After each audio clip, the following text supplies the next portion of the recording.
حضرت علی کی خدمت میں ایک شخص آیا اور رو رو کر کہنے لگا، یا علی، میں نے ہر طرح سے دعائیں مانگ کر دیکھیں پر میری دعا قبول نہیں ہوتی۔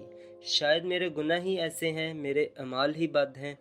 اب میں اتنا مقروض ہو چکا ہوں، اتنا پریشان ہو چکا ہوں کہ جینے کی کوئی امید باقی نہیں بچی۔ کوئی ایسا رستہ، کوئی ایسی دعا بتائیں جس سے غیب سے فوراً مدد ہو۔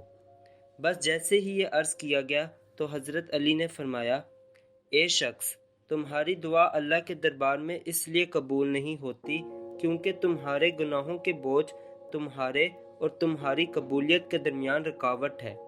اگر چاہتے ہو کہ تمہارے مسائل فوراً ختم ہو جائیں، دعائیں پوری ہو جائیں، تو 7 دن یہ مسلسل عمل کرو، اللہ تمہارے گناہ معاف کر دے گا اور دعائیں پوری کر دے گا۔ تو وہ عرض کرنے لگا، یا علی، کون سا عمل؟ تو حضرت علی نے فرمایا، تم آنے والی جمعرات کو عشاء کی نماز کے بعد کسی سے بات نہ کرو اور سورہ فاتحہ کو 72 مرتبہ پڑھو اور پھر اللہ کے رسول پہ 5 مرتبہ درود بھیجو اور اپنی دعا مانگو، اور اس یقین کے ساتھ سویا کرو کہ اللہ تمہاری کامیابی کے اسباب صبح سے نمودار کر دے گا۔